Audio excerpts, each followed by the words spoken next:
8 फेरों का 8वां वचन। स्वाति ने इसी साल शहर के कॉलेज से पढ़ाई पूरी की है और अब उसके लिए जगह जगह से रिश्ते आने लगे हैं। स्वाति से ज़्यादा उसके रिश्तेदारों को उसकी शादी की चिंता है। इसीलिए जो भी स्वाति के घर आता वो किसी नए लड़के की खबर ज़रूर ले आता। अरे दीदी, ये फोटो देख के बताओ कैसा है। राहुल नाम है लड़के का, मेरी सहेली की बहन का बेटा है। अपनी स्वाति के साथ एकदम प्यारी जोड़ी लगेगी इसकी। ज़रा दिखाना, फोटो तो बढ़िया लग रहा है। कोई गलत आदत वादत तो नहीं है ना इसे? और कमाता कितना है? अरे कोई गलत आदत नहीं है दीदी, आप कहो तो एक मीटिंग करवा देती हूँ, फिर सब कुछ फाइनल कर लेना। हाँ हाँ, ये सही कह रही हो तुम। संडे को स्वाति के पापा भी घर पे ही रहेंगे। बुआ फिर वहाँ से चली जाती है और रात को स्वाति की माँ उससे कहती है, स्वाति बेटा, आज कमला बुआ ने एक लड़के की फ़ोटो दिखाई है।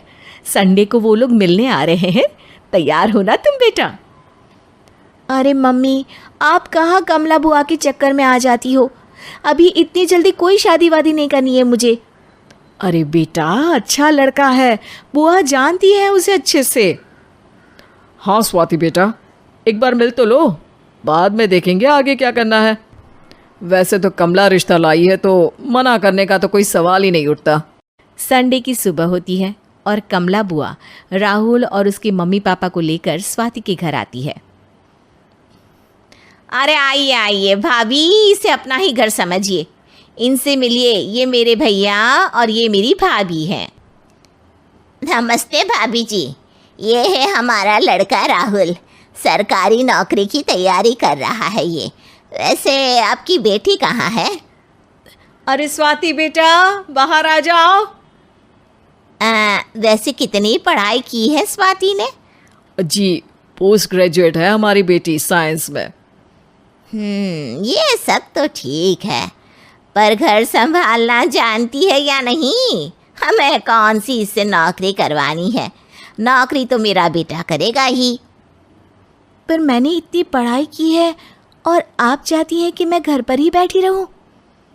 अरे स्वाति बेटा, ये बड़ों की बात में तुम कहाँ बोल पड़ी?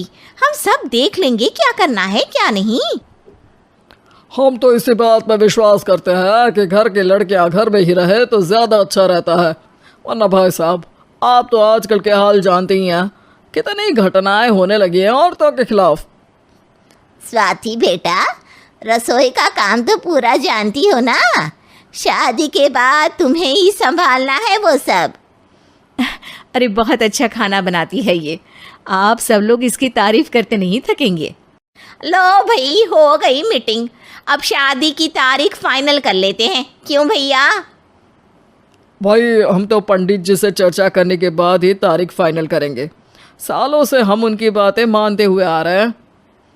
लड़के वाले और कमला बुआ की बातें सुनकर स्वाति एकदम नाराज़ हो जाती है और उसे लगने लगता है कि शादी के बाद उसे घर पर ही बैठना पड़ेगा। लेकिन घर वालों के आगे उसकी एक नहीं चलती और उसे शादी के लिए हाँ कहना पड़ता है। शादी का दिन आ जाता है और सब मंडप में जमा होते हैं। अब फेरों का समय हो गया है, अब कन्या अपने वर से 7 वचन मांगेगी। आप किसी धार्मिक आयोजन में जाएं तो मुझे भी ले जाएंगे। आप मेरे माता पिता का भी बराबरी से सम्मान करेंगे, हमेशा मेरा साथ निभाएंगे। आपको दोनों परिवार की जिम्मेदारियां बखूबी निभानी होगी। हर ज़रूरी बात में मेरी भी राय लेंगे। आप सभी गलत आदतों से दूर रहेंगे। आप मेरे अलावा किसी और औरत से कोई गलत संबंध नहीं बांधेंगे। ये 7 वचन पूरे हुए, वर क्या तुम्हें ये सारे वचन मंजूर है?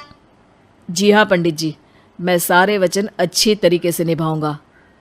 अरे वाह वाह, बढ़िया तरीके से सब काम संपन्न हो गया।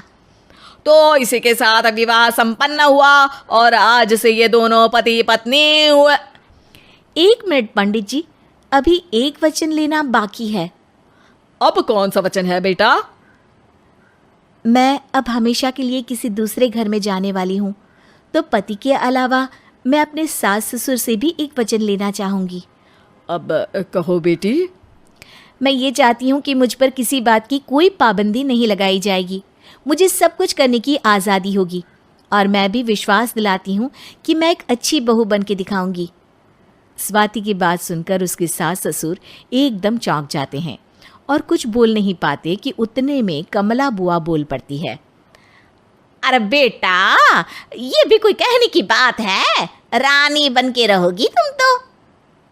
वचन देने से पहले सोच लीजिए, क्योंकि शास्त्रों में वचन ना निभाने वालों के लिए नरक से भी बदतर सजा लिखी है।